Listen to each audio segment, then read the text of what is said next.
नमस्कार, मैं रवि सिंह। स्वागत है आपका चैनल 4 न्यूज इंडिया पे। इन दिनों देश में धर्म परिवर्तन का मुद्दा गर्म है और हर तरफ इस पर बहस हो रही है। इसी बीच समाजवादी पार्टी के राज्यसभा सांसद और राष्ट्रीय महासचिव रामजी लाल सुमन ने एक बड़ा बयान दिया है।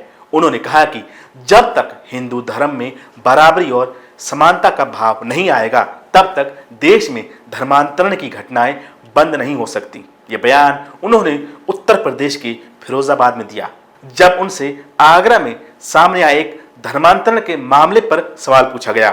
दरअसल इस मामले में एक हिंदू शख्स ने इस्लाम धर्म अपना लिया था, जिसे लेकर कई सवाल खड़े हो रहे थे।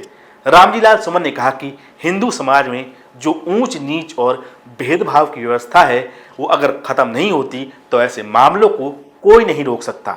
उन्होंने आगे कहा कि जब तक दलितों और पिछड़े वर्गों को बराबरी नहीं मिलेगी, मंदिरों में प्रवेश का अधिकार नहीं मिलेगा और उनके साथ भेदभाव होता रहेगा, तब तक धर्म परिवर्तन एक स्वाभाविक प्रक्रिया बनी रहेगी।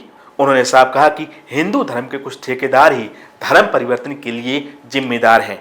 उन्होंने कहा कि क्योंकि वही भेदभाव और असमानता को बढ़ावा देता है। सपा सांसद ने अपने तर्क को मजबूत करने के लिए महापुरुष स्वामी विवेकानंद और महात्मा गांधी का भी जिक्र किया।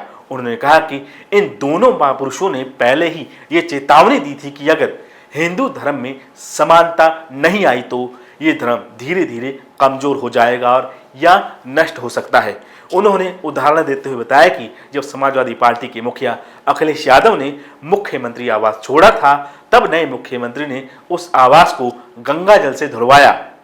उन्होंने पूछा कि क्या ये भेदभाव और ऊंच नीच का प्रतीक नहीं है? यही चीजें असमानता को दर्शाती हैं और समाज में दरारें पैदा करती हैं।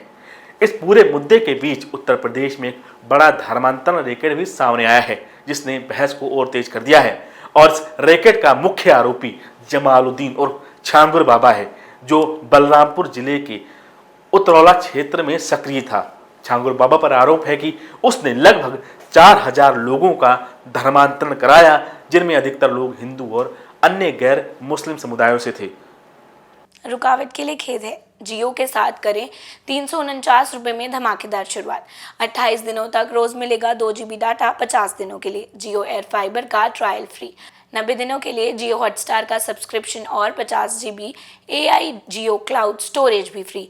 जल्दी करें, डिस्क्रिप्शन में दिए गए लिंक पर क्लिक करें और पाएं ये धमाकेदार शुरुआत। आरोपों के मुताबिक इन लोगों को पैसे, नौकरी, इलाज और प्रेम संबंधों का लालच देकर इस्लाम धर्म अपनाने के लिए प्रेरित किया गया। यह धर्मांतरण संगठित तरीके से किया गया और अब इसकी जांच तेज हो गई है। इन घटनाओं के सामने आने के बाद देश भर में धर्म परिवर्तन को लेकर तीखी बहस छिड़ गई है। कुछ लोग इसे धार्मिक स्वतंत्रता का मामला मानते हैं, तो कुछ इसे साजिश और सामाजिक कमजोरी का परिणाम बताते हैं। लेकिन सपा सांसद रामजी लाल सुमन का ये कहना है कि धर्म परिवर्तन तब तक नहीं रुकेगा जब तक हिंदू धर्म में समानता और सम्मान नहीं आएगा। ये एक बहुत बड़ा और गहरी सोच वाला बयान है, जिसको लेकर हिंदू धर्म के अनुयायियों को जरूर सोचना होगा। डॉक्टर ऑर्थो, अब दर्द भी घुटने टेकेगा।